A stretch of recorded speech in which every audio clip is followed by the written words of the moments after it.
নমস্কাৰ বন্ধু বান্ধৱীসকল, বহুদিন বিৰতিৰ পিছত আজি পুনৰ এটা নতুন ভিডিঅ'লৈ আপোনালোকক স্বাগতম জনাইছোঁ। আজি আমি যাব ওলাইছোঁ যোৰহাটৰ পৰা ধেমাজি হাবুং অঞ্চলত থকা সেই আহোমৰ দ্বিতীয় ৰাজধানীখনলৈ। গতিকে ব'লক আমি গৈ থাকোঁ হাবুং অঞ্চললৈ। আহি 3 ঘণ্টামান অপেক্ষাৰ অন্তত আমি পালোহি বগীবিল দলং। আৰু বগীবিল দলং পায়ে একপি ফটো নেমাৰিলে মনটো যেন আধৰুৱা হৈ যাব।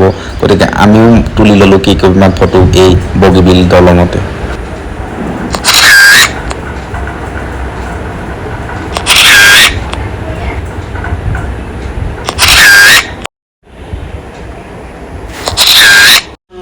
চ' ফাইনেলি বন্ধুসকল আমি আহি হাবুং দেওশাল আমি পাই গ'লোহি ধেমাজি।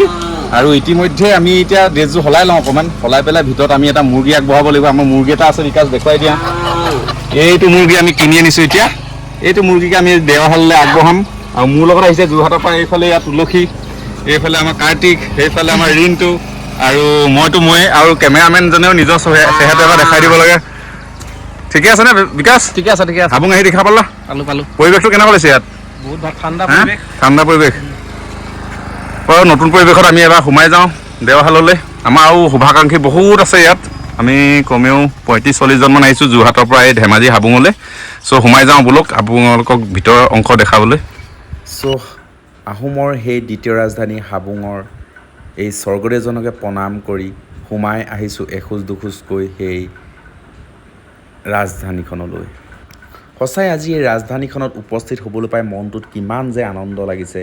আজি হয়তো বহুত বছৰ আগৰ পৰা দেখি আহিছিলোঁ হাবুং আহোমৰ ৰাজধানী দ্বিতীয়খন আছিল বুলি। আৰু সেই হাবুঙত উপস্থিত হ'বলৈ বহুদিনৰ এটা অপাৰ আশা আছিল, যিটো আশা আজি পূৰণ হোৱাৰ পক্ষত। আৰু আমি এতিয়া পোনে সোমাই আহিছোঁ এই বিশাল অট্টালিকাত যেন ভৱনটোৰ বাওঁ কাষে থকা এই দেওঘৰটোলৈ। আৰু দেওঘৰত সোমোৱাৰ আগতে আপোনালোকে বাওঁ হাতে ইয়াত থকা পানীৰ টেপটোতে আপোনালোকে হাত মুখ ধুব লাগিব। হাত মুখ ধুই সেই পোনে সেই সৰু দেওঘৰটোতে আপোনালোকে চাকি বন্তি লগাব লাগিব।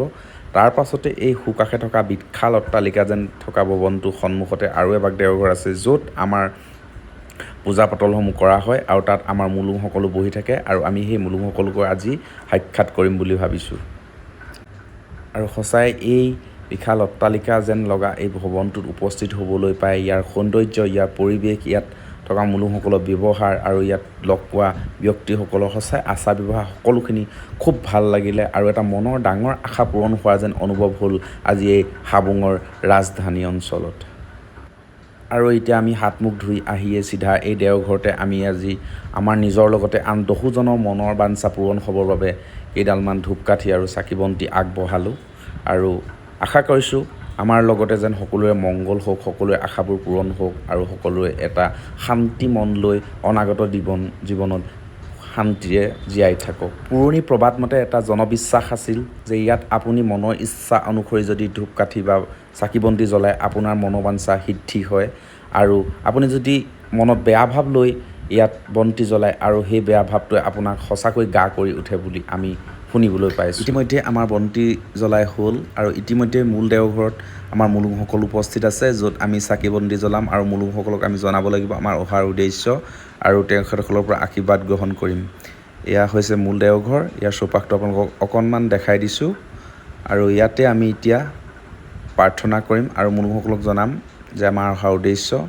তাৰ পাছতে আমি ইয়াৰ পৰা বিদায় মাগি ভোজ ভাত গ্ৰহণ কৰি আমি বিদায় মাগিব লাগিব। এতিয়া আমি এইখন আসনতে মোৰ বাবে ঢাৰি পাৰি থোৱা আছে, মই ইয়াতে বহিম আৰু ইয়াৰ পৰা আশীৰ্বাদ গ্ৰহণ কৰিম।